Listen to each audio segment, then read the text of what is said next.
नमस्कार, मैं doctor PC आचार्य। हम चर्चा करते आ रहे हैं हिंदी साहित्य के आधुनिक काल की नई धाराओं में तृतीय उत्थान की और उसमें बदलती हुई परिस्थितियों के प्रभाव की।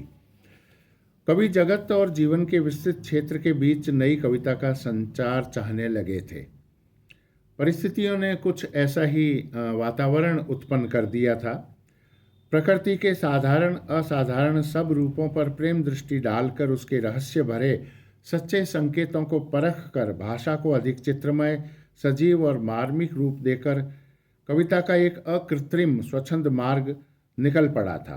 भक्ति क्षेत्र में उपास्य की एक देशीय या धर्म विशेष में प्रतिष्ठित भावना के स्थान पर सार्वभौम भावना की ओर कवि बढ़ने लगे, जिसमें सुंदर रहस्यात्मक संकेत भी रहते थे।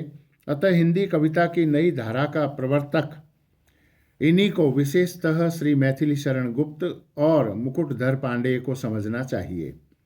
इस दृष्टि से छायावाद का रूप रंग खड़ा करने वाले कवियों के संबंध में अंग्रेजी या बंगला की समीक्षाओं से उठाई हुई इस प्रकार की पदावली का कोई अर्थ नहीं कि इन कवियों के मन में एक आंधी उठ रही थी जिसमें आंदोलित होते हुए वे उड़े जा रहे थे। एक नूतन वेदना की छटपटाहट थी जिसमें सुख की मीठी अनुभूति भी लुकी हुई थी। रूढ़ियों के भार से दबी हुई युग की आत्मा अपनी अभिव्यक्ति के लिए हाथ पैर मार रही थी। न कोई आंधी थी, न तूफान, न कोई कसक, न वेदना, न प्राप्त युग की नाना परिस्थितियों का हृदय पर कोई नया आघात था, न उसका आहत नाद। इन बातों का कुछ अर्थ तब हो सकता था जब काव्य का प्रवाह ऐसी भूमियों की ओर मुड़ता जिन पर ध्यान न दिया जा रहा होता। छायावाद के पहले नए नए मार्मिक विषयों की ओर हिंदी कविता प्रवृत्त होती आ रही थी। कसर थी तो आवश्यक और व्यंजक शैली की, कल्पना और संवेदना के अधिक योग की। तात्पर्य यह कि छायावाद जिस आकांक्षा का परिणाम था उसका लक्ष्य केवल अभिव्यंजना की रोचल प्रणाली का विकास था, जो धीरे धीरे अपने स्वतंत्र ढर्रे पर श्री मैथिली शरण गुप्त, मुकुटधर पांडेय आदि के द्वारा हो रहा था। गुप्त जी और मुकुटधर पांडेय आदि के द्वारा यह स्वच्छंद नूतन धारा चली ही थी कि श्री रविंद्रनाथ ठाकुर की उन कविताओं की धूम हुई जो अधिकतर पाश्चात्य ढांचे का आध्यात्मिक रहस्यवाद लेकर चली थी।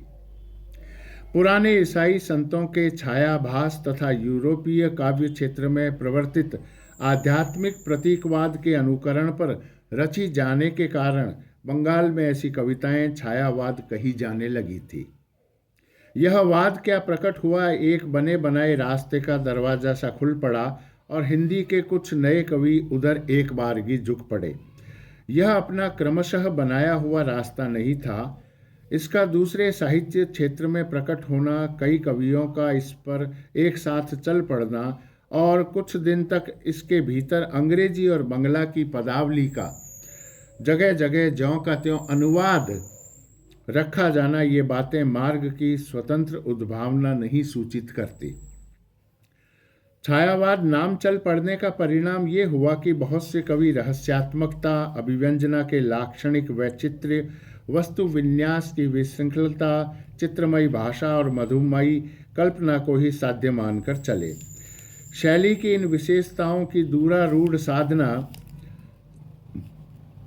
में ही लीन होने के कारण अर्थभूमि के विस्तार की ओर उनकी दृष्टि न रही। विभाव पक्ष या तो शून्य अथवा अनिर्दिष्ट रह गया। असीम और अज्ञात प्रियतम के प्रति अत्यंत चित्रमयी भाषा में अनेक प्रकार के प्रेमोद्गारों तक ही काव्य की गतिविधि प्रायः बंद गई। ऋत तंत्री की झंकार, नीरव संदेश, अभिसार, अनंत प्रतीक्षा, प्रीतम का दबे पांव चले आना, आंख मिचोली, मद में झूमना, विभोर होना इत्यादि के साथ साथ शराब, प्याला, साकी आदि सूफी कवियों के पुराने सामान भी इकट्ठे किए गए। कुछ हेर फेर के साथ बंधी पदावली, वेदना का वही प्रकांड प्रदर्शन कुछ विशृंखलता के साथ प्रायः सब कवियों में मिलने लगा।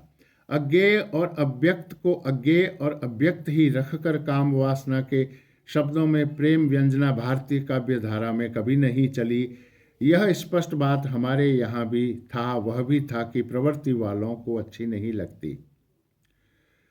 इससे खिन्न होकर वे उपनिषद से लेकर तंत्र और योग मार्ग तक ही दौड़ लगाते हैं। उपनिषदों में आए हुए आत्मा के पूर्ण आनंद स्वरूप के निर्देश, ब्रह्मानंद की अपरिमेयता को समझाने के लिए स्त्री पुरुष संबंध वाले दृष्टांत या उपमाएं, योग के सहस्रदल कमल आदि की भावना के बीच वे बड़े संतोष के साथ उद्धृत करते रहते हैं।